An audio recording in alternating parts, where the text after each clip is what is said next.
ನಾನು ಕೀರ್ತಿಶ್ ಭದ್ರಾವತಿಯಿಂದ. ಇವತ್ತು ಭದ್ರಾವತಿ ತಾಲೂಕು ಆಡಳಿತ ಕಚೇರಿಗೆ ಸುಮಾರು ವಯಸ್ಸಾಗಿರೋರು, ಹೆಣ್ಮಕ್ಳು, ಅಂಗವಿಕಲರು ಅವರೆಲ್ಲ ಬಂದು ಈ ಹೆಚ್ಚು ಒಂದು 3 ತಿಂಗಳಿಂದಲೂ ಈ ತಾಲೂಕು ಕಚೇರಿಗೆ ಅಡ್ಡಾಡ್ತಾ ಇದ್ದಾರೆ. ಇವರಿಗೆಲ್ಲ ನಿಲ್ಲಿಸಿ ವಿಚಾರಗಳು ಕೇಳಿದಾಗ ಏನಂತ ಹೇಳಿದ್ರು ಅಂದರೆ, ನಮಗೆ ಪೆನ್ಷನ್ ಬರ್ತಾ ಇಲ್ಲ, ಸರ್ಕಾರದಿಂದ ಕೊಡಬೇಕಾಗಿರೋಂಥ ಏನು ವಿಧೋವೇತನ ಆಗಿರ್ಬೋದು, ವಿಶೇಷ ಚೇತನರ ಏನು ಇದಾಗಿರ್ಬೋದು, ಮತ್ತು ಸಂಧ್ಯಾ ಸುರಕ್ಷಾ ಆಗಿರ್ಬೋದು, ಈ ವಯೋವೃದ್ಧರಿಗೆ ಕೊಡ್ತಾರಂಥ ಏನು ಪೆನ್ಷನ್ ಆಗಿರ್ಬೋದು, ಯಾವುದೂ ಬರ್ತಾ ಇಲ್ಲ, 3 ತಿಂಗಳಿಂದ ನಿಲ್ಲಿಸಿದ್ದಾರೆ. ಸರ್ಕಾರದವರು ಒಂದು ಆದೇಶ ಇದೆ ಅಂತ. ಏನು ಆದೇಶ ಅಂದರೆ, ಅವರಿಗೆ 40,000 ರೂಪಾಯಿ ಆದಾಯ ಇದೆ, ಹಾಗಾಗಿ ಇವರಿಗೆ ಪೆನ್ಷನ್ನ ಕೊಡೋಕ್ಕೆ ಬರೋದಿಲ್ಲ, ಇನ್ಕಮ್ ಇದೆ, ಹಾಗಾಗಿ ಕೊಡೋಕ್ಕೆ ಬರೋದಿಲ್ಲ ಅಂತ ಹೇಳ್ಬಿಟ್ಟು ಸರ್ಕಾರ ಆದೇಶ ಮಾಡಿದೆ ಅಂತ ಹೇಳ್ಬಿಟ್ಟು ಹೇಳ್ತಾ ಇದ್ದಾರೆ.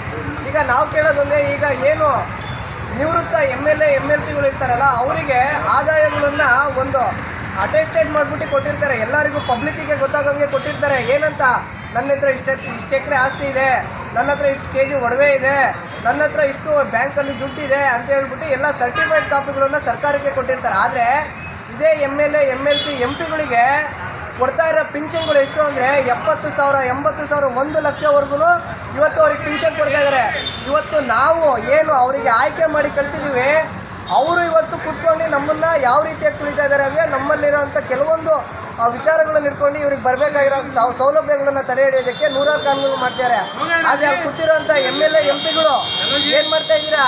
ಯಾಕೆ ನಿಮಗೆ ಇದ್ರ ಬಗ್ಗೆ ಜ್ಞಾನ ಇಲ್ವಾ? ಅಟ್ಲೀಸ್ಟ್ ಓನ್ಲಿ IAS IPSಗಳಿದ್ದೀರಲ್ಲ, ನೀವಾದರೂ ಇದನ್ನು ಯೋಚನೆ ಮಾಡಬೇಕು. ಒಬ್ಬ ಭಿಕ್ಷೆ ಬೇಡೋನು ಸಮೇತ ಏನಿಲ್ಲ ಅಂದರೆ 500ರಿಂದ 1,000 ರೂಪಾಯಿ ತೊಗೊಂಡೋಗ್ತಾರೆ ಮನೆಗೆ, ಭಿಕ್ಷೆ ಬೇಡವರು. ಆದರೆ ಇಲ್ಲಿ ವಯಸ್ಸಾಗಿರೋರು, ವಯೋವೃದ್ಧರು, ಅಂಗವಿಕಲರು ಏನು ಕೆಲಸ ಮಾಡ್ತಾರೆ ಅಂತ ಅವ್ರಿಗೆ ಅವಶ್ಯಕತೆ ಇರೋದ್ರಿಂದನೇ ಸರ್ಕಾರ ಇವರಿಗೆ ಸೌಲಭ್ಯ ಕೊಡಬೇಕು ಅಂತ. ನೀವು ಕೊಡೋಕ್ಕಾಗದೇ ಇರೋ ಒಂದು ಕಾರಣಕ್ಕೋಸ್ಕರ, ನಿಮ್ಮ ಖಜಾನೆಯಲ್ಲಿ ದುಡ್ಡಿಲ್ಲ ಅನ್ನೋ ಒಂದೇ ಒಂದು ಕಾರಣಕ್ಕೋಸ್ಕರ ಇವರಿಗೆಲ್ಲ ಈ ಥರ ಎಲ್ಲ ಏನು, ನಿಮ್ಮ ಹತ್ರ ಇನ್ಕಮ್ ಕಮ್ಮಿ ಇದೆ, ಇನ್ಕಮ್ ಜಾಸ್ತಿ ಇದೆ, ನೀವು ಟ್ಯಾಕ್ಸ್ ಪೇಯರು ಅಂತ ಹೇಳಿ ಹಲವಾರು ವಿಚಾರಗಳನ್ನು ಇಟ್ಕೊಂಡು ಅವರಿಗೆ ಮೋಸ ಮಾಡ್ತಾ ಇದ್ದಾರೆ. ಇದನ್ನು ಸರ್ಕಾರ ತಕ್ಷಣವೇ ನಿಲ್ಲಿಸಿ ಹಿಂದಕ್ಕೆ ತಗೊಂಡು, ಮುಂಚೆ ಯಾವ ರೀತಿಯಾಗಿ ಅವರಿಗೆ 40,000ಕ್ಕಿಂತ ಹೆಚ್ಚಿಗೆ ಆದಾಯ ಇದ್ರೂ, ಆದಾಯ ಪ್ರಮಾಣ ಪತ್ರ ಇದ್ರೂ ಅವರಿಗೆ ಕೊಡ್ತಾ ಇದ್ರಿ, ಅದನ್ನು ಕೊಡಬೇಕು ಅಂತ ಕೇಳ್ಕೊತೀನಿ. ಇಲ್ಲೋಡ್ರಿ, ವಯಸ್ಸಾಗಿರೋ ಒಂದು ಅಜ್ಜಿ ಬಂದಿದೆ, ಬರ್ರಿ. ಇವರು ಮೆಡಿಸಿನ್ ಕೊಡ್ತಾ ಇದ್ದಾರಾ? ಎಷ್ಟು ವರ್ಷದಿಂದ ಕೊಡ್ತಾ ಇದ್ದಾರೆ? ಇಂದಿರಾ ಗಾಂಧಿ ಕಾಲದಿಂದಲೂ ಪೆನ್ಷನ್ ಅಂತ ಕೊಡ್ತಾ ಇದ್ದಾರಪ್ಪ. ಅವಾಗೆಲ್ಲ ಇದೆಲ್ಲ ಏನು ಇರಲಿಲ್ಲ. ಈಗ ಯಾಕೆ ಹೊಸದಾಗಿ ರೂಲ್ಸೋದು?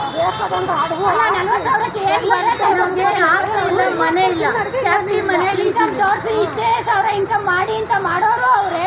ಈಗ ಅಷ್ಟು ಇನ್ಕಮ್ ಇದೆ ಅಂತ ತೆಗೆಯೋರು ನೀವೇ. ಇದು ಯಾವ ನ್ಯಾಯ ಅಂತ ಅದಷ್ಟೇ ನಾವು ಕೇಳ್ತಾ ಇರೋದು. ಇದು ಯಾವ ನ್ಯಾಯ? ನಮ್ಗೆ ಅಂದ್ರೆ ಏನು ಕೊಡಲ್ಲ. ನಿಮ್ಮನ್ನು ಕೊಡ್ತಿರೋದು ನಾವು, ನಮ್ಮನ್ನೇ ನೀವು ಕೊಂಡ್ಕೊಂಡಿಲ್ಲ. ನಮ್ಮಿಂದ ನೀವು, ನಿಮ್ಮಿಂದ ನಾವಲ್ಲ. ಹಾಗಾಗಿ ಸರ್ಕಾರ ದಯವಿಟ್ಟು DK ಶಿವಕುಮಾರ್ ಅವರು, ಮುಖ್ಯಮಂತ್ರಿಗಳು ಗಮನ ಹರಿಸಬೇಕು. ಏನು ನಿಜವಾಗ್ಲೂ ಇಲ್ಲಿ ಬನ್ನಿ ನೋಡ್ರಿ, ಇವರಿಗೆ ಅವಶ್ಯಕತೆ ಇದೆ. ಈ ಥರ ತುಂಬ ಜನಗಳಿಗೆ ಅವಶ್ಯಕತೆ ಇದೆ.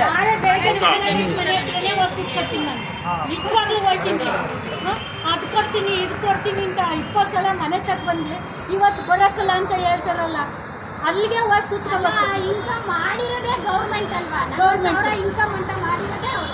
ಇಲ್ಲಾಂದ್ರೆ ನಾವು ಅದಕ್ಕಿಂತ ಕೆಳಗೆ ಕೊಡ್ತಾ ಇದ್ವಿ.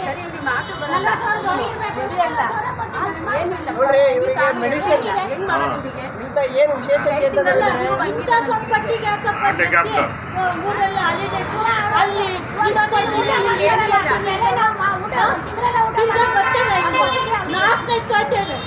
ನಾಸ್ತಾಯ್ತಾರೆ ನಮ್ಮಂತವ್ರು ಭಯ ಪಡ್ದಿ. ಈಗ ಏನು ಇವರ ಆಕ್ರೋಶ ಆವೇಶಗಳನ್ನೆಲ್ಲ ನೋಡಿದರೆ, ಇದನ್ನು ಮುಂದಿನ ದಿನಗಳಲ್ಲಿ ಚೀಟಿ ನುಂಗಿಲ್ಲ, ತಂದಿದ್ದೀನಿ ಎಲ್ಲವೂ. ನೋಡ್ರಿ, ಕೆಲವರಿಗೆ ಅವಶ್ಯಕತೆ, ತುಂಬಾ ಜನಗಳಿಗೆ ಅವಶ್ಯಕತೆ ಇದೆ. ಇದನ್ನ ನಿಲ್ಲಿಸೋದ್ರಿಂದ ಹಲವಾರು ಜನಗಳಿಗೆ ನಿಜವಾದ ನಿಜವಾಗ್ಲೂ ಅವಶ್ಯಕತೆ ಇರುವಂತ ಜನಗಳು ಇವತ್ತು ಸರ್ಕಾರಿ ಕಚೇರಿಗಳಿಗೆ ಬಂದು ಕಣ್ಣಿಗೆ ಹಾಕೋದು 7 ಕಡ್ಡಾಯವಾಗಿ ಹಾಕಬೇಕು, ಇಲ್ಲ ಕಣ್ಣಿಗೆ ಹಾಕಬೇಕು ತೊಂದರೆ. ನಾನು ಏನು ಮಾಡ್ಬೇಕು ಹೇಳ್ರಿ ಇವಾಗ?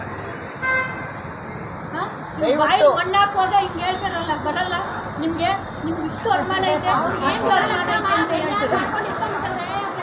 ದಯವಿಟ್ಟು ರಾಜ್ಯದ ಮುಖ್ಯಮಂತ್ರಿಗಳಾದ, ನೂತನ ಮುಖ್ಯಮಂತ್ರಿಗಳಾದ DK ಶಿವಕುಮಾರ್ ಅವರಿಗೆ ನಮ್ಮ ಏನು ಸಾರ್ವಜನಿಕರ ಮೂಲಕ, ಮತ್ತು ಏನು ವಿಶೇಷ ಚೇತನರು, ಮತ್ತು ಏನು ವಯೋವೃದ್ಧರು, ಮತ್ತು ವಿಡೋಸ್ ಇದ್ದಾರೆ, ಅವ್ರ ಕಡೆಯಿಂದ ಕೇಳೋದಿಷ್ಟೇ. ನಿಜವಾಗ್ಲೂ ಇವರಿಗೆ ತುಂಬ ಈ ಅವಶ್ಯಕತೆ ಇದೆ. ಏನು ಇವ್ರಿಗೆ ಬರ್ತಾ ಇರೋಂಥ ಪಿಂಚಣಿ ಅವಶ್ಯಕತೆ ಇದೆ. ಇದನ್ನು ದಯವಿಟ್ಟು ನಿಲ್ಲಿಸಬೇಡ್ರಿ. ನಿಮ್ಮ ಸರ್ಕಾರ ಬಂದಿರೋ ಉದ್ದೇಶ ಏನಂತ ಇದೆ ಅಂದರೆ, ನಾವು ಸರ್ವ ಜನಗಳಿಗೂ, ಸಕಲ ಜನಗಳಿಗೂ ನಾವು ಒಳ್ಳೇದು ಮಾಡಬೇಕು, ಮಾನವ ಧರ್ಮನ ಈ ಥರ ಧರ್ಮನ ಇದು. ಒಬ್ರು ನಿಜವಾಗ್ಲೂ ನೋಡ್ರಿ ಹುಡುಗಗೆ ಅವಶ್ಯಕ ಮಾತು ಬರಲ್ಲ, ಆದ್ರೆ ನೋಡ್ರಿ ಈ ತರ ವ್ಯಕ್ತಿಗಳು ತಿಂಡಿನ ನಿಲ್ಸಿದಿರಲ್ಲ, ಇದು ಸರಿನಾ? ಕೋಟ್ಯಾಂತರ ರೂಪಾಯಿ ಒಂದ್ ನಿಮಿಷ ಕೋಟ್ಯಾಂತರ ರೂಪಾಯಿ ಅಫಿಡವಿಟ್ ತೋರಿಸಿರೋಂಥ MLA MLC MP ಗಳಿಗೆ ನೀವು ಜಾಸ್ತಿ ಮಾಡ್ತೀರಾ ಪಿಂಚನನ್ನ. 70,000 ಇದ್ರೆ ಅದನ್ನ 1 ಲಕ್ಷಕ್ಕೆ ಮಾಡ್ತೀರಾ, 1.5 ಲಕ್ಷಕ್ಕೆ ಮಾಡ್ತೀರಾ. ಆದರೆ ಇಲ್ಲಿ ಬರ್ತಿರೋಂಥ ಸರ್ಕಾರದಿಂದ ಆಗಿಂದನೂ ಕೊಡ್ತಿದ್ದಂಥ ಏನು ಇವ್ರಿಗೆ ಬರಬೇಕಾಗಿರೋ ಸೌಲಭ್ಯದಲ್ಲಿ ನೀವು ಕಿತ್ಕೊಳ್ಳೋಕ್ಕೆ ಅವ್ರಿಗೆ ಕೊಡೋದಕ್ಕೋಸ್ಕರ ಇದರಲ್ಲೆಲ್ಲ ಮುಟ್ಕೊಳ್ಳೋಕ್ಕಂತಿರಲ್ಲ, ಇದು ಸರಿನಾ? ದಯವಿಟ್ಟು ಇದನ್ನ ರಾಜ್ಯದ ಮುಖ್ಯಮಂತ್ರಿಗಳು ಈ ಆದೇಶನ ಹಿಂದಕ್ಕೆ ತಗೊಂಡು ಏನು ವಿಧವಾ ವೇತನ ಆಗಿರ್ಬೋದು, ವಯೋವೃದ್ಧ ವೇತನ ಆಗಿರ್ಬೋದು, ವಿಶೇಷಚೇತನರಿಗೆ ಬರಬೇಕಾಗಿರೋಂಥ ವೇತನ ಆಗಿರ್ಬೋದು, ಅದರ ತಕ್ಷಣ ಹಿಂದೆ ಇದ್ದಂಥ ಆದೇಶದಂತೆಯೇ ಅವರಿಗೆ ಮಂಜೂರು ಮಾಡಿ ಅವರಿಗೆ ಅನುಕೂಲ ಮಾಡಿಕೊಡ್ಬೇಕು. ಮುಖ್ಯಮಂತ್ರಿಗಳಿಗೆ ಏನಾದರೂ ಇದೆಲ್ಲ ಮಾಡಲಿಲ್ಲ ಅಂತಂದರೆ ತಪ್ಪು ಬಾವುಟ ತೋರಿಸ್ಬೇಕಾಗುತ್ತೆ. ಈ JCB ಪಕ್ಷದ ಯಾರೇ ಕಾರ್ಯಕರ್ತರುಗಳಾಗಿರ್ಬೋದು, ನಮ್ಮ ಅಣ್ಣಂಗೆ ಮಂತ್ರಿ ಕೊಡ್ರಿ, ನಮ್ಮ ಅಣ್ಣಂಗೆ ಅದು ಕೊಡ್ರಿ ಇದು ಕೊಡ್ರಿ ಅಂತೇಳಿ ಮಾಡೋ ಅಂಥ ಯಾವುದೇ ಕಾರ್ಯಕರ್ತರಾಗಿರ್ಬೋದು, ನಿಜವಾಗ್ಲೂ ನೀವೇನಾದರೂ ಹೋರಾಟ ಮಾಡಬೇಕು, ಸರ್ಕಾರಕ್ಕೆ ಕೇಳಬೇಕು ಅನ್ನೋದಿದ್ರೆ ಇಂಥ ಏನು ನಿಜವಾಗ್ಲೂ ಇರುವಂಥ ಬಡವ್ರ ಪರವಾಗಿ ನೀವು ಧ್ವನಿ ಎತ್ತಿರಿ. ಅವಾಗ ನೀವು ಯಾರು ಕೇಳೋದೇ ಬೇಡ, ಜನಗಳೇ ಅವ್ರನ್ನ ಆಯ್ಕೆ ಮಾಡಿ ಮಂತ್ರಿನೂ ಮಾಡ್ತಾರೆ, ಮುಖ್ಯಮಂತ್ರಿನೂ ಮಾಡ್ತಾರೆ. ನೀವೆಲ್ಲ ನಾಟಕ ಮಾಡೋ ಅಂತ ಅವಶ್ಯಕತೆನೇ ಇಲ್ಲ ಅಂತ ಈ ಸಂದರ್ಭದಲ್ಲಿ ರಾಜ್ಯದ ಮುಖ್ಯಮಂತ್ರಿ ಗೌರವಾನ್ವಿತ ಅವರಿಗೆ ಬಡವರ ಕಾಳಜಿ ಅಂದ್ರೆ ಭಾರಿ ಇದೆ. ಅವರಿಗೆ DK ಶಿವಕುಮಾರ್ ಸಾಹೇಬರಿಗೆ ವೋಟ್ ಕೇಳೋದಕ್ಕೆ ಅವ್ರ ಮನೆ ಬಾಗಿಲಿಗೆ ಬರ್ತಾ ಇದ್ದಾರೆ. ಆದ್ರೆ ಇವತ್ತು ಅವ್ರಿಗೆ ಬರ್ತಾ ಇರೋ ಪೆನ್ಷನ್ ಬರ್ತಾ ಇಲ್ಲ ಅಂತ ಹಲವಾರು ಸಲ ಓಡಾಡ್ತಾ ಇದ್ರು. ಈ ಕಾಂಗ್ರೆಸ್ JDS BJP ಪಕ್ಷದ ಕಾರ್ಯಕರ್ತರು ನೋಡಿನೋ ಕಣ್ಣಿದ್ರು ಕುರುಡರಾಗಿ, ಕಿವಿ ಇದ್ರು ಕಿವುಡರಾಗಿ, ಮಾತು ಬಂದ್ರು ಮೂಕರಾಗಿದ್ರಲ್ಲ, ಇದು ನಿಮಗೆ ಒಪ್ಪುತ್ತಾ? ಮನಸ್ಸಾಕ್ಷಿಗೆ ಒಪ್ಪುತ್ತಾ? ನೀವು ಮಾಡ್ತಾ ಇರೋ ಸರಿ ಇದ್ಯಾ? ನಮ್ಮ ಅಣ್ಣಂಗೆ ಜೈ, ನಮ್ಮ ಮಕ್ಕಳಿಗೆ ಜೈ, ನಮ್ಮ ಬಾಸಿಗೆ ಜೈ ಅಂತಿರಲ್ಲ, ಇದು ಸರಿನಾ? ಇಲ್ಲಿ ನಿಮ್ಮ ಮನೆ ಅಕ್ಕಪಕ್ಕ ವಯಸ್ಸಾದವರು, ಗಂಡ ಹಿರಿಯರವರು, ಅಂಗವಿಕಲರೆಲ್ಲ ನಿಮ್ಮ ಕಣ್ಮುಂದೆ ಓಡಾಡ್ತಿದ್ರು ತಾಲೂಕು ಆಫೀಸಿಗೆ. ನೀವು ಅವ್ರ ಕಷ್ಟನ ಕೇಳಿದ್ರೆ ನೀವೆಲ್ಲ ಕುತ್ಕೊಂಡು ಮಾತಾಡ್ತಿರಲ್ಲ, ಇದು ಸರಿನಾ? ಇದು ನ್ಯಾಯನಾ? ನೀವೇ ಯೋಚನೆ ಮಾಡ್ರಿ ದಯವಿಟ್ಟು.